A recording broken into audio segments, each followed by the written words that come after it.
Hello my dear students, स्वागत है आपका।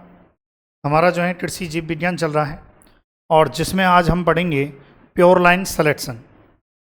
तो सबसे पहली बात तो प्योर लाइन क्या होता है उस बात को समझते हैं। शुद्ध वंशक्रम क्या होता है, यहाँ से डायरेक्ट जो है आपके एग्जाम में क्वेश्चन आ सकता है कि शुद्ध वंशक्रम को परिभाषित करो।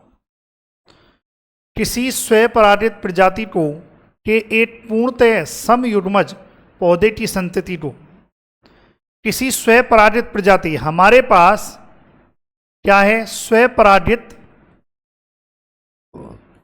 प्रजाति है जिसमें आपस में स्वपरागण हो रहा है। उसी में तो फूल में नर है, उसी में मादा है और वहीं से नर से परागकण मादा पर जाते हैं, मादा को निषेचित करते हैं, यह स्वपरागण होता है। और हमारे पास ऐसी कोई प्रजाति, या जैसे हम कह सकते हैं गेहूं है, गेहूं स्वपरागित होता है, धान है, धान स्वपरागित होता है। तो स्वपरागित प्रजाति के एक पूर्णतः समयुग्मज पौधे की संतति, इस स्वपरागित प्रजाति का पूर्णतया समयुग्मज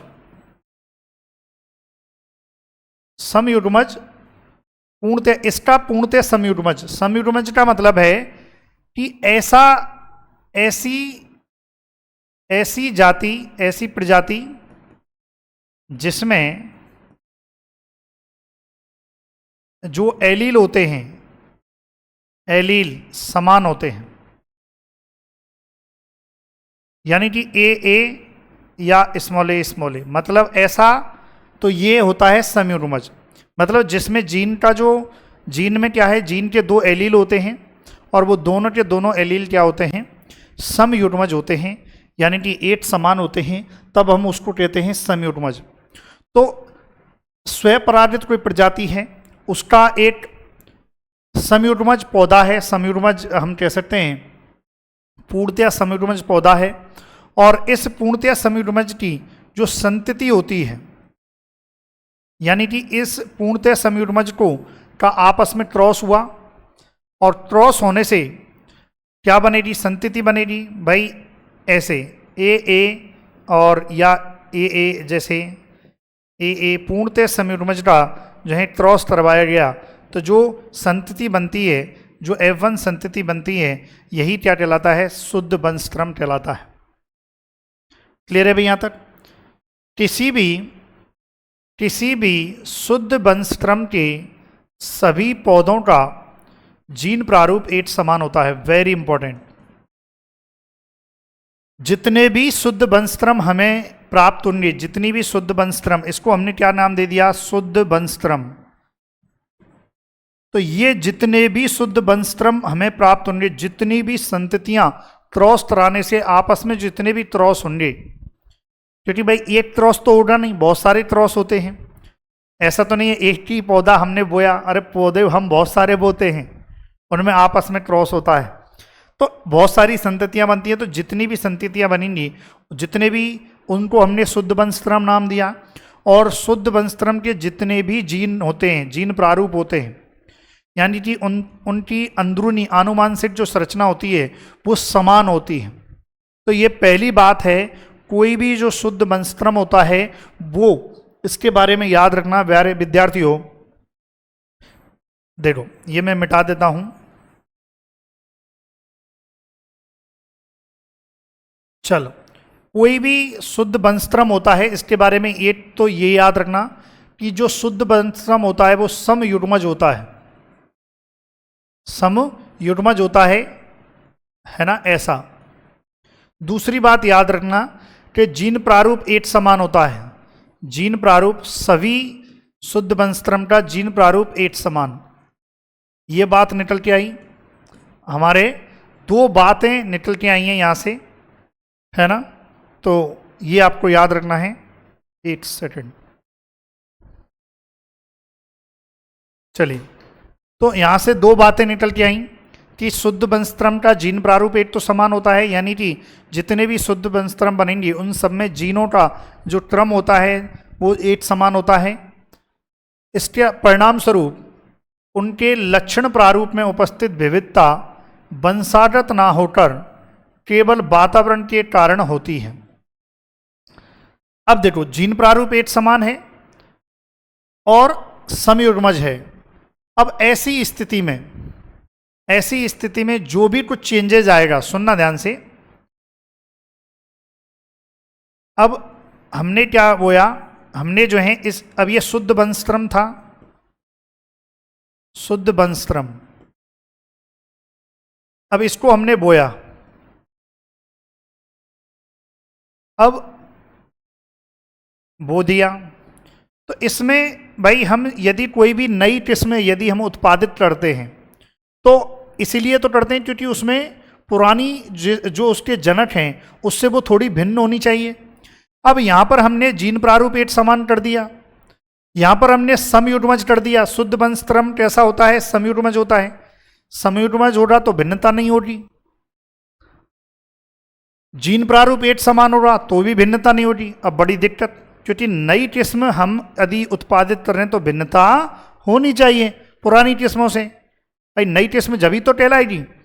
तो याद रखना है फिर इसके लक्षण प्रारूप में जो बदलाव नजर आता है जब सब कुछ सेम है। लक्षण प्रारूप का मतलब होता है बाहरी दिखावट, किसी भी पौधे की, किसी भी फसल की बाहरी जो दिखावट होती है। भाई कोई पौधा लंबा है, कोई पौधा बौना है, कोई पौधा मध्यम आकार का है, ये सब क्या है? दिखावट है।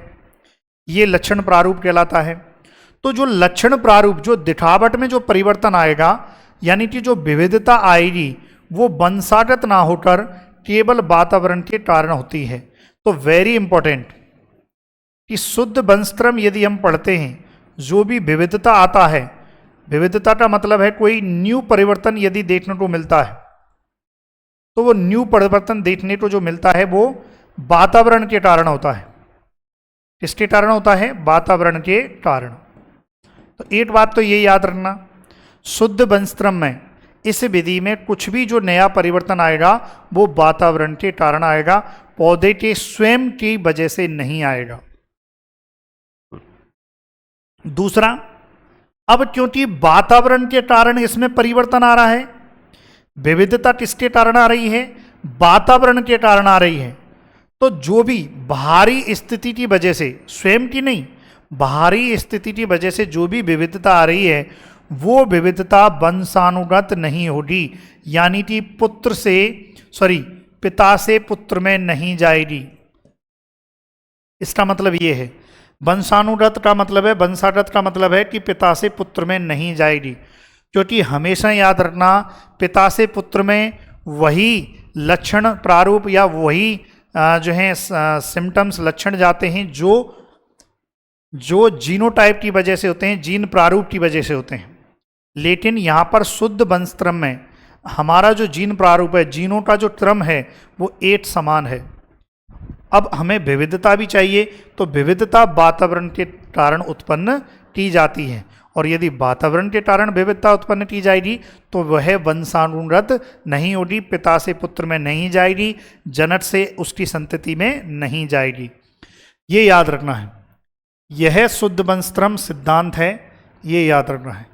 तो आपसे पूछा जाए शुद्ध बंस्त्रम सिद्धांत या शुद्ध बंस्त्रम क्या है, तो याद रखना है शुद्ध बंस्त्रम वह होता है, क्या है कि स्वपरागित प्रजातियां होती हैं, उन स्वपरागित प्रजातियों में समयुग्मज जो प्रजातियां होती हैं उसमें आपस में संकरण से जो संतति बनती है वह शुद्ध बंस्त्रम कहलाती है। दोबारा बोल रहा हूँ, जितनी भी है ना, दोबारा बोल रहा हूँ, समयुग्मज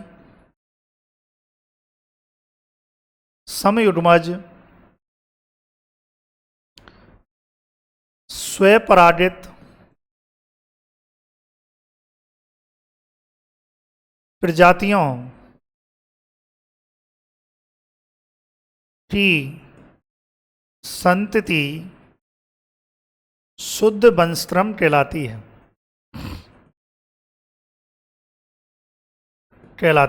इसको आप लिख लें भाई, इसको आप लिख लें कि समयुग्मज स्वपरागित प्रजातियों की संतति शुद्ध बंस्त्रम कहलाती है।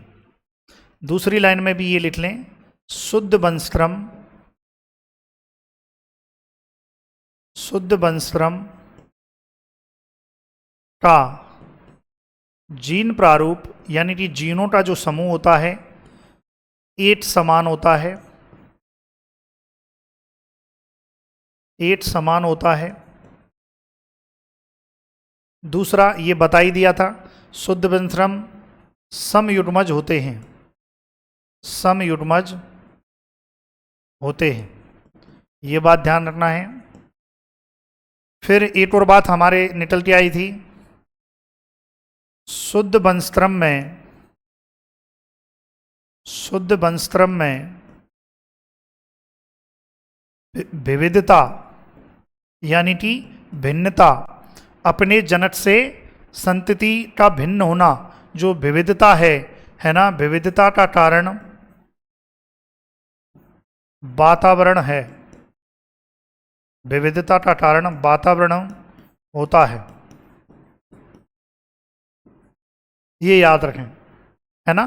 तो ये समयुग्मज के बारे में है, सॉरी शुद्ध वंशक्रम के बारे में है। तो आपसे पूछ लिया जाए कि शुद्ध वंशक्रम क्या होता है।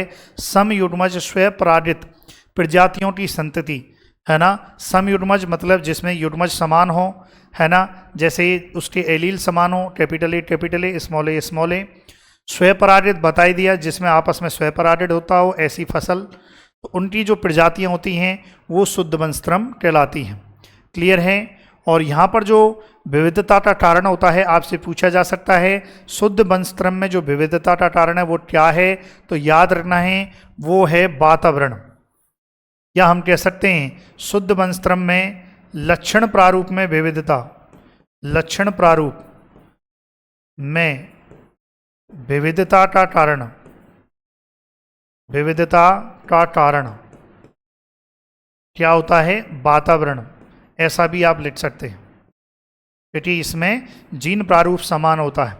और जब जीन प्रारूप समान होता है तो इसका मतलब ये जो विविधता है, क्या ये वंशानुगत होगी, यानी कि एक पीढ़ी से दूसरी पीढ़ी में जाएगी, नहीं जाएगी, है ना, ये याद रखें। तो जो भी विविधता आई है वो उस वातावरण की वजह से आई है, उसमें अनुकूलन आया है, ये आपको याद रखना है।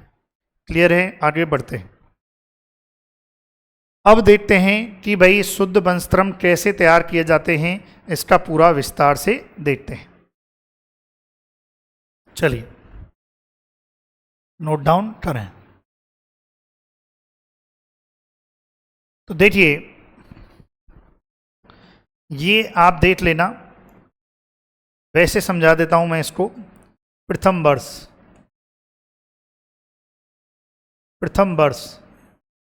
वर्ष में हम क्या करते हैं, प्रथम वर्ष में जो है हम क्या करते हैं, किसी विविधतापूर्ण किस्म या समष्टि में से 200 से 2000 उत्तम लक्षणों वाले पौधों की, यहाँ देखो, किसी विविधतापूर्ण किस्म या समष्टि में से 200 से 2000 उत्तम लक्षणों वाले पौधों का, जैसे पौधों की लंबाई, पकने की अवधि, दानों का आकार, रोगरोधता आदि के आधार पर चयन किया जाता है। मतलब सीधी सी बात है, हमारे पास ये कोई समष्टि है, हमारे पास ये समष्टि है, यानी कि पॉपुलेशन है, और ये इस पॉपुलेशन में बहुत सारे जो है पौधे उगे हुए हैं। ठीक है। अब इन पौधों में से हमें क्या करना है, हम जो हैं इस प्रकार के पौधों का चयन करते हैं जो उत्तम लक्षण वाले हों। हम जो चयन करते हैं वो क्या करते हैं, उत्तम लक्षण वाले। अब उत्तम लक्षण कुछ भी हो सकता है ना, ये बहुत सारी पॉपुलेशन है ना, और कोई विविधतापूर्ण किस्म है जिसमें बहुत सारी विविधता है ना, एक कोई समष्टि है, उसमें से हम उत्तम गुणों वाले जो पौधे होते हैं उनका चयन करते हैं। उत्तम गुणों में या तो पादप की लंबाई ज़्यादा हो सकती है, या उसका पकने की अवधि अच्छी हो सकती है, दानों का आकार ज़्यादा हो सकता है वह पौधा रोगरोधी हो। कोई सा भी लक्षण को आधार मानकर हम क्या करते हैं, जो है चयन करते हैं। क्या करते हैं, हम ऐसे पौधों का चयन करते हैं। तो आपने ऐसे पौधों का चयन कर लिया, और फिर उसके बाद जो है हमने जो चयन किया है जिन पौधों का चयन किया है उनके बीजों को, जिन पौधों का हमने चयन किया है उनके बीजों को अलग अलग, उनके बीजों को अलग अलग एकत्रित करते हैं। क्या करते हैं? एकत्रित। हम मिला नहीं रहे। जब हमने समूह वर्ण देखा था, समूह वर्ण में तो हम मिला रहे थे। यहां पर हम जो चयन किए गए जो पौधे हैं उनके बीजों को अलग अलग एकत्रित करते हैं। भाई हम उत्तम गुण, अब हमने गुण ले लिया, लंबाई ले ली, हमने उच्च ऊंचाई वाले पौधों का चयन अलग कर लिया, उच्च उपज वाले पौधों के अलग बीज इकट्ठा कर लिए। हमने दानों का आकार, ऐसे पौधे जिनके दाने के आकार बड़ा है उन पौधों का चयन अलग कर लिया हमने। फिर उसके बाद जो है रोग रोधी, ऐसे इसमें समष्टि इस पॉपुलेशन में रोग रोधी भी पौधे होंगे, यानी कि जिसमें रोगों के प्रति प्रतिरोधक क्षमता होगी, ऐसे पौधों का चयन अलग कर लिया और सभी के बीजों को हमने क्या किया? अलग अलग एकत्रित कर लिया, पहले साल कर लिया। ये ध्यान रखें। अच्छा, यहां पर जो हमने समष्टि लगाई थी, ये जो समष्टि है क्या हो सकती है? ये कोई देसी या पुरानी किस्म हो सकती है। अब आपको क्या है? गेहूं की नई किस्म, सुनना ध्यान से, गेहूं की नई किस्म बनानी है। आपको बोला गया कि आप गेहूं की नई किस्म बनाइए, ये आपको बोला गया, और आप विधि उपयोग कीजिए शुद्ध वंशक्रम। कौन सी विधि? शुद्ध वंशक्रम। तो ऐसी स्थिति में आप क्या करते हैं? सबसे पहले आपको गेहूं की देसी या पुरानी जो किस्म होती है ना, ऐसी किस्म जिसमें क्या है? विविधता ज्यादा होती है, विविधता ज्यादा होती है, ऐसी किस्म जिसमें विविधता ज्यादा होती है, ऐसी किस्मों को आप सबसे पहले चयन करते हैं। उन किस्मों को, देसी या पुरानी किस्मों को जिनमें बहुत सारी विविधता है, उन सभी किस्मों को आप जो हैं, जो पुरानी किस्में उनको बोते हैं, एक साथ बोते हैं। अब उसमें से आप जो हैं उत्तम लक्षणों, आप लिस्ट बना लेते हैं कि हमें ये इतने उत्तम लक्षणों का चयन करना है। तो जैसे मैंने 4 लक्षण बना लिए, तो अब जिसमें जो अच्छी लंबाई है, हमें अच्छी लंबाई चाहिए या बौनी लंबाई चाहिए, तो गेहूं में बौनी लंबाई अच्छी बेस्ट मानी जाती है, तो हम बौनी लंबाई लेंगे। तो हमने बौनी लंबाई वाले जो पौधे थे उनका अलग चयन कर लिया और उनके बीजों को अलग एकत्रित कर लिया। ऐसे हम प्रथम वर्ष में करते हैं। कर लिया हमने चयन। चलो आप इसको लिखो, लिखना चाहें तो, और समझ रहे हैं तो कोई दिक्कत ही नहीं है। चलो कर लिया। अब आ जाते हैं दूसरे वर्ष। अब देखो द्वितीय वर्ष में क्या किया हमने, जो है चयन किए गए पौधों के बीजों से एकल पादप संततियां उगाते हैं, अर्थात एक पौधे के बीज से एक अलग कतार या संतति उगाते हैं। सीधी सी बात है, हमारे पास जो बीज एकत्रित हुआ द्वितीय वर्ष में, सेकंड वर्ष, हम क्या करते हैं? हमारे पास ऐसे हम जो है एक कतार में, जैसे लंबाई वाला जो बीज पैदा हुआ, लंबाई वाला, उच्च लंबाई वाला पौधे या कम लंबाई वाला, यहाँ आकार वाला, जिन बीजों, जिस पौधे का आकार, जिसके बीज आकार में बड़े थे, उनको अलग कतार में उगा लिया। ऐसे सबको अलग अलग कतारों में बीजों को, जो हमने अलग अलग एकत्रित किए थे, उनको अलग अलग कतारों पर उड़ाते हैं। इसी को हम कहते हैं एकल पादप संततियां। एकल पादप संततियों का तात्पर्य है हमारे पास जो बीज है, हमारे पास जो अलग अलग बीज है, उस अलग अलग बीज को, एक प्रकार के बीज को एक कतार में उगाना, यही क्या कहलाता है? एकल पादप संतति कहलाता है। तो हमारे पास जो प्रथम वर्ष में जो बीज था, उस बीज के जो जी एक पौधे का बीज हमने एक कतार में, ये याद रखना है, एक पौधे के बीज को एक कतार में, एक कतार में बोना, यही क्या कहलाता है? एकल पादप संततियां उगाना। क्या कहलाता है? एकल पादप संततियां उगाना। तो हमने ये कर लिया द्वितीय वर्ष में। और क्या किया द्वितीय वर्ष में? इन संततियों को, जो हमने एकल पादप संततियां उड़ाई हैं, इन संततियों का दृष्टि मूल्यांकन किया जाता है। वेरी इंपॉर्टेंट, दृष्टि मूल्यांकन किया जाता है ना। अब हमने जो संततियां उड़ाई हैं इनका क्या किया जाएगा? दृष्टि मूल्यांकन। दृष्टि मूल्यांकन, दृष्टि मूल्यांकन मतलब आंखों से देखकर, आंखों से आप दृष्टि मूल्यांकन करोगे। छोटा है, जो आप लक्षण चाहते हो उस लक्षण को उस कतार में चेक करोगे, है ना। ये होता है दृष्टि मूल्यांकन। तो आप ये चेक करोगे, इन जितनी भी आपने ये संततियां उड़ाई हैं, इन संततियों के प्रत्येक पौधे को आप चेक करोगे और सरलता से आंके जा सकने वाले लक्षणों, जैसे पौधे की लंबाई, आप किसी भी पौधे को देखकर ये बता सकते हैं ये ज़्यादा लंबा है, ये कम लंबा है, ये आप बता सकते हैं।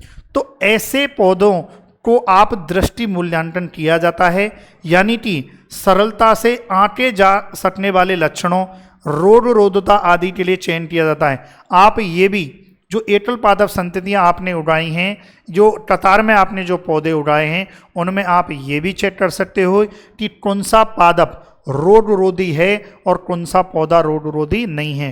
क्यों? क्योंकि आप रोग का अटैक करवा कर चेक कर लो। यदि रोग का अटैक में वो सरवाइव कर पा रहा है, रोग के अटैक आपने करवाया है ना, और उसके बाद भी पौधा सरवाइव कर रहा है, जीवन जी रहा है, तो इसका मतलब वो रोग रोधी है। तो ऐसे पौधों को आप क्या करोगे? मार्क कर लोगे। ऐसे पौधों को आप चिन्हित कर लोगे जो आप चाहते हो, आपने आंखों से देखा। फिर उसके बाद जो है, केवल उत्तम एवं उपयुक्त लक्षणों वाली कुछ संततियों को अगले वर्ष के परीक्षण में शामिल किया जाता है। मतलब ये है कि आपने दृष्टि मूल्यांकन किया, फिर आप जो हैं उन पौधों को अलग, आप उन पौधों का आपने चयन कर लिया, बाकी के पौधे आप हटा देना और जो पौधे आपके बचे हैं उनको बढ़ने देना और उनके बीजों को अलग अलग आपको एकत्रित करना है ना। आपने देखा कि इसकी लंबाई ज़्यादा है तो इसके बीज को अलग एकत्रित कर लिया। आपने देखा इस पौधे की लंबाई कम है तो उसके बीज को अलग एकत्रित कर लिया। आपने देखा कि यह बीज रोग रोधी है तो उसके बीज को अलग एकत्रित कर लिया। इस प्रकार से एकत्रित कर लिया जाता है। उत्तम लक्षणों वाले और उपयुक्त लक्षणों वाले कुछ संततियों को कर लिया आपने। तो द्वितीय वर्ष में आपने ये किया। फिर तृतीय वर्ष में आप करते हो उपज परीक्षण। अब आपके पास जितने भी आपके पास अलग अलग बीज आए, आपने पोटरी बनाई बीजों की, ये बीज, ये सबका बीज अलग अलग था। अब इन सभी बीजों को आप अलग अलग एक आप क्यारी बना लेना छोटी सी। उस क्यारी में आप उस सिंगल जो आपने अलग अलग बीज एकत्रित किए हैं उन सब के लिए अलग अलग, माना कि आपने 10 से 50 जगह बीज को एकत्रित किया है, 10 जगह आपने बीज को एकत्रित किया है, तो आप क्या करना, 10 ऐसे क्यारी बना लेना और प्रत्येक अलग अलग को एक एक क्यारी में बोना, और बोने के बाद आप इसकी उपज जो यील्ड है उसको चेक करना। तो उपज परीक्षण किया जाता है, ये ध्यान रखें। तृतीय वर्ष में उन्नत संततियों का प्रारंभिक उपज परीक्षण किया जाता है। प्रचलित उन्नत किस्मों का मानक के रूप में उपयोग किया जाता है। इस बात को समझिए, ये बात क्या कहना चाह रही है कि प्रचलित उन्नत किस्मों का मानक के रूप में हम क्या करते हैं, हम एक अलग से और क्यारी लगाते हैं। और क्यारी लगाने का उद्देश्य ये है, एक तो हम जो नई किस्में बना रहे हैं उनको तो हमने यहाँ पर बो दिया, एक और क्यारी बनाते हैं हम कुछ, जिसमें हम उस क्षेत्र में कोई भी जो प्रचलित किस्म है उस किस्म के बीज को बोते हैं और फिर हम आपस में इनका और इसका आपस में कंपेयर करते हैं, है ना। तो यही है प्रचलित उन्नत किस्मों का मानक के रूप में उपयोग का मतलब है कि उस क्षेत्र में, जिस क्षेत्र के लिए आप नई किस्म बना रहे हो, उस क्षेत्र में कोई प्रचलित किस्म है, उस प्रचलित किस्म को भी आपको उगाना है और उपज का परीक्षण करना है। आपको कंपेयर करना है कि जो आप नई किस्म बना रहे हो और जो पहले से इस क्षेत्र में कोई किस्म है, पहले से उगाई जा रही है, उस किस्म की उपज कितनी है और आप जो नई किस्म बना रहे हो उसकी उपज कितनी है, दोनों का परीक्षण किया जाता है तृतीय वर्ष में। फिर आ जाते हैं चतुर्थ से छठवें वर्ष में। इसमें किया जाता है समन्वित उपज परीक्षण। उन्नत संततियों का, अब देखो हर एक से संततियां प्राप्त होती हैं, उन्नत संततियां प्राप्त होती हैं, तो उनका समन्वित उपज परीक्षण किया जाता है। आपस में जो है उपज परीक्षण किया जाता है, चेक किया जाता है हर एक को, है ना। और इसमें जो है समन्वित उपज परीक्षण में जो स्टैटिस्टिक्स होता है उसकी डिजाइन यूज करते हैं, वो हमारा पार्ट नहीं है, ये याद रखना है आपको। बस इतना याद रखना है, 4 से छठवें वर्ष में समन्वित उपज परीक्षण करते हैं, रोग रोधता और गुणवत्ता परीक्षण करते हैं। ये भी चेक करते हैं कि भाई रोग रोधी है या नहीं है। गुणवत्ता परीक्षण, हम जो चाहते हैं वो गुणवत्ता युक्त है या नहीं है, ये चेक करते हैं। सर्वोत्कृष्ट संतति नई किस्म के रूप में विमोचित कर देते हैं। तो सबसे जो उत्तम संतति होती है, जो भी छठवें वर्ष के बाद, 6वें वर्ष के बाद जो भी संतति, जो भी बीज उत्कृष्ट होंगे, बेस्ट क्वालिटी के होंगे, उनको, उनके बीजों को नई किस्म के रूप में विमोचित कर दिया जाता है। ऐसा आपको ध्यान रखना है। क्लियर है? तो ये किया जाता है।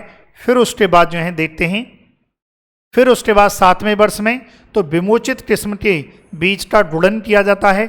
गुणन का मतलब है क्योंकि हमें किसानों को, ये जो हमने नई किस्म बनाई है इसको हमें किसानों को भी वितरित करना है।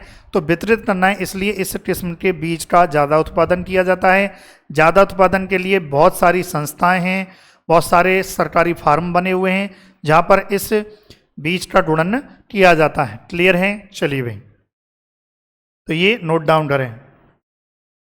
अब देखिए शुद्ध वनस्पति चयन के गुण, गुण क्या होते हैं देख लेते हैं। किसी भी विविधतापूर्ण समष्टि में सर्वाधिक सुधार होता है। याद करो, जब हम शुद्ध वनस्पति पढ़ रहे थे तो मैंने आपको सबसे पहले वर्ष ही क्या बताया था कि हमें पहले वर्ष क्या लेना है, ये रहा। हमें ऐसी समष्टि का चयन करना है जिसमें विविधता ज़्यादा होती है।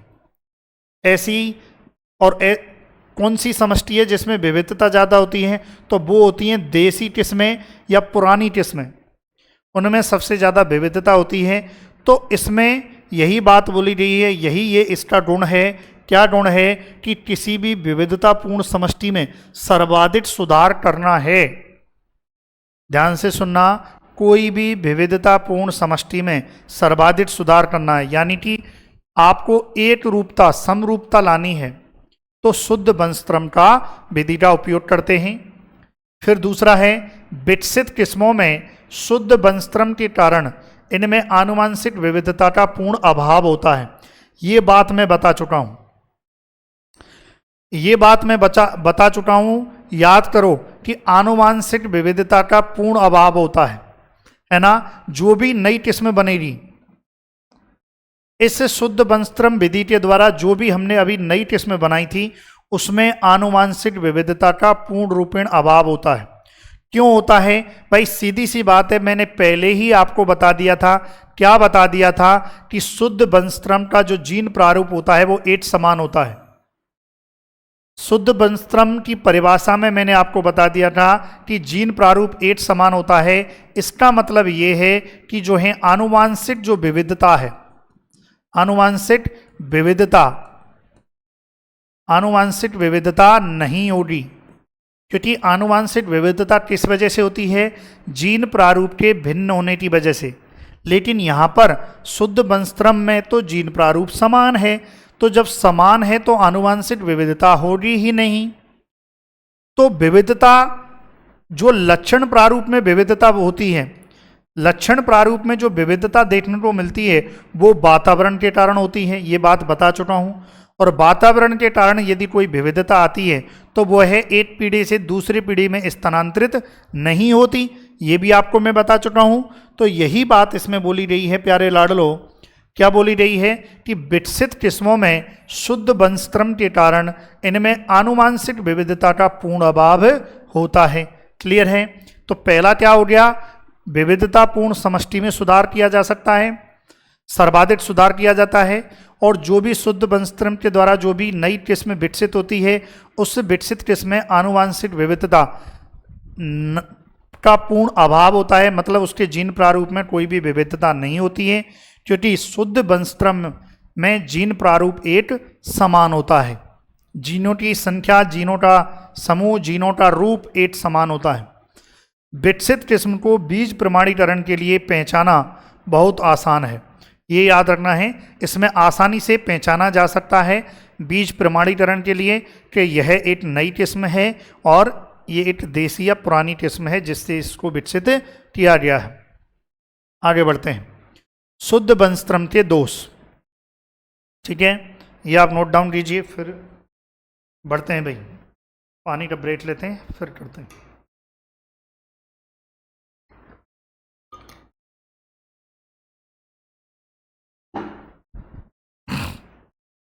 चलिए अब देखिए, शुद्ध वंशक्रम चयन के दोष। इस विधि के निम्नलिखित दोष हैं, निम्नलिखित दोष हैं। इस विधि की सफलता के लिए मूल किस्म में आनुवांशिक विविधता का उपस्थित होना अनिवार्य है। बोले सर अभी तो आप बोल रहे थे, अभी तो आपने बोला कि आनुवांशिक विविधता का पूर्ण अभाव होता है। देखो देसी किस्म, ध्यान से सुनो, ये क्या कहना चाह रहा है, जो देसी किस्म हमने क्या ली थी, देसी या पुरानी किस्म, और इस देसी पुरानी किस्म पर हमने जो क्या तकनीक अपनाई, शुद्ध वंशक्रम, शुद्ध वंशक्रम विधि अपनाई, तो इससे हमें क्या मिला, हमें जो है क्या मिली, नई किस्म मिली। तो देखो जो नई किस्म होती है इसमें आनुवांशिक विविधता, इसमें आनुवांशिक विविधता, जो नई किस्म बनती है इसमें आनुवांशिक विविधता का अभाव होता है। लेकिन जिस किस्म से नई किस्म को बनाया गया है, जो देसी या पुरानी किस्म है, इसमें आनुवांशिक विविधता सर्वाधिक होती है। आनुवांशिक विविधता अत्यधिक। तो ये याद रखना है, पुरानी और देसी किस्म का याद करो। शुद्ध वंशक्रम के द्वारा हमने जो नई किस्म बनाई थी, उस नई किस्म के लिए हमने जो जनक लिए थे, जो भी हमने जनक लिए थे, ये जनक लिए थे, जनक कौन लिए थे, देसी या पुरानी किस्में ली थी, और देसी या पुरानी किस्मों में आनुवांशिक विविधता सर्वाधिक होती है। फिर हमने शुद्ध वंशक्रम विधि का उपयोग किया, तो जब हम शुद्ध वंशक्रम विधि का उपयोग करते हैं तो आनुवांशिक विविधता नष्ट हो जाती है। तो इसलिए जो नई किस्में बनती है वो क्या होती है, आनुवांशिक विविधता का अभाव होता है। तो यही बात बोली गई है, इस विधि की सफलता के लिए मूल किस्म, मूल किस्म मतलब वह किस्म जिससे नई किस्म का विकास हुआ है, वह जनक किस्म, ये देसी, मूल किस्म मतलब देसी या पुरानी किस्म। तो इस विधि की सफलता के लिए मूल किस्म में आनुवांशिक विविधता का उपस्थित होना अनिवार्य है।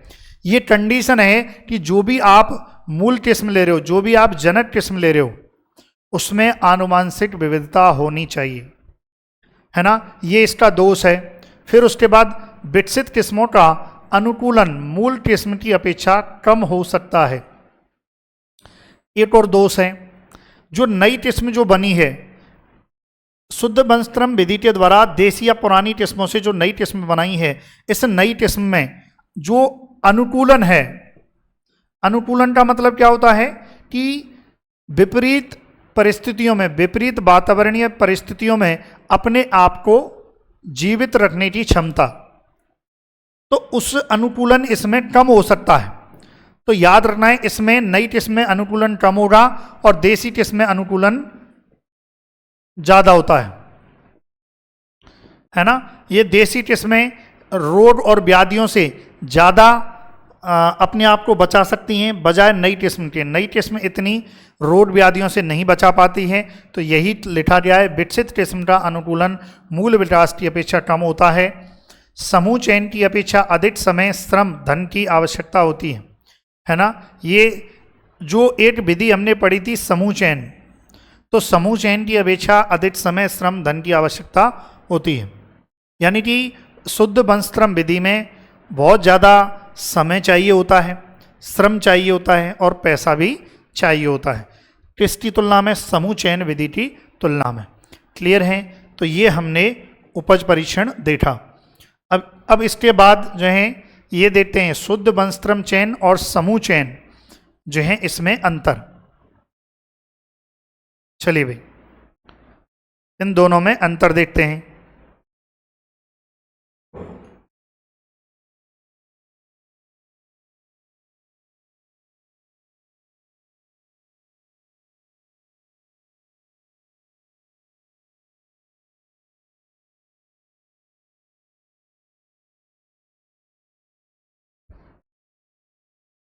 चलिए भाई,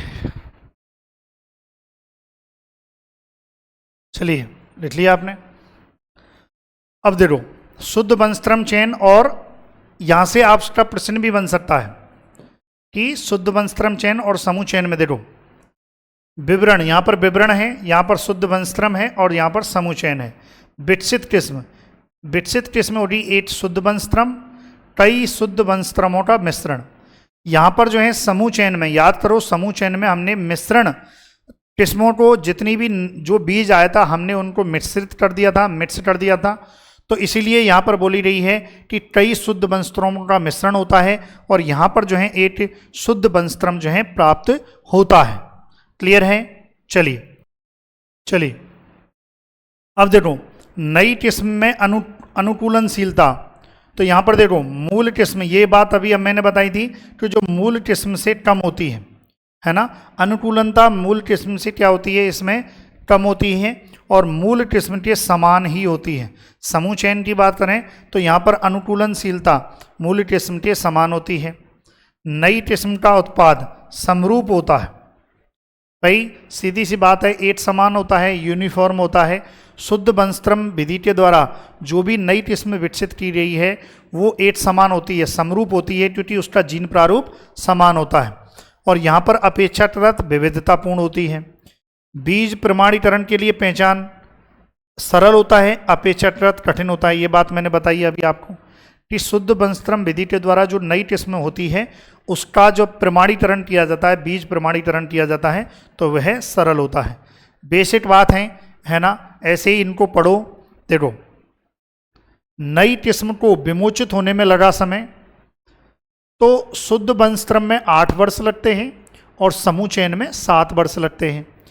नई किस्म में पुनः चयन का प्रभाव प्रभावहीन और प्रभावशाली है ना, यानी कि जो भी शुद्ध वंशक्रम के द्वारा जो भी हमने नई किस्म बनाई है, ध्यान से सुना, शुद्ध वंशक्रम के द्वारा जो भी हमने नई किस्म बनाई है उस नई किस्म को हम पुनः चयन के लिए उपयोग नहीं कर सकते हैं, पुनः उससे फर्दर हम कोई दूसरी किस्म का उत्पादन नहीं कर सकते हैं। इसका मतलब ये है, तो इसीलिए कहा गया है नई किस्म में पुनः चयन का प्रभाव यहाँ पर प्रभावहीन होता है और यहाँ पर प्रभावशाली होता है। समूह चयन के द्वारा जो विकसित किस्म हैं उनको हम फिर से उपयोग कर सकते हैं, उनका चयन कर सकते हैं और नई किस्म के रूप में विमोचित कर सकते हैं। फसल में परागण विधि, यहाँ पर याद करो हमने क्या लिया था, स्वयं परागित फसल ली थी और शुद्ध वंशक्रम की परिभाषा में लिखा हुआ है समयुग्मज स्वयं परागित फसलों की संतति ही क्या कहलाती है, शुद्ध वंशक्रम कहलाती है। और समूह चयन में स्वयं परागण और परपरागण दोनों जो है विधि में होता है। नई किस्म में आनुवांशिक विविधता, याद करो शुद्ध वंशक्रम में मैंने क्या बोला था कि नई किस्म में आनुवांशिक विविधता अभाव होता है और यहाँ पर उपस्थित होती है। संतति चयन सदैव किया जाता है और साधारणतः नहीं किया जाता। ये जब मैंने आपको समूह चयन पढ़ाया था तब मैंने एक ही चीज़ बोली थी, समूह चयन में हम संतति का चयन नहीं करते हैं, संतति का परीक्षण नहीं करते हैं। यहाँ पर संतति का भी परीक्षण किया जाता है क्योंकि समूह चयन में हम एक साथ बीज को मिला देते हैं, तो इसलिए सुधार का परिणाम सर्वाधिक से कम, ये ध्यान रखें। तो ये बेसिक बात है, आपसे क्वेश्चन आ सकता है कि शुद्ध वंशक्रम और समूह चयन में जो है आप अंतर लिखिए, तो आपको अंतर लिखना आना चाहिए। चलिए भाई आज के लिए इतना ही, thank you so much for watching video, thank you so much.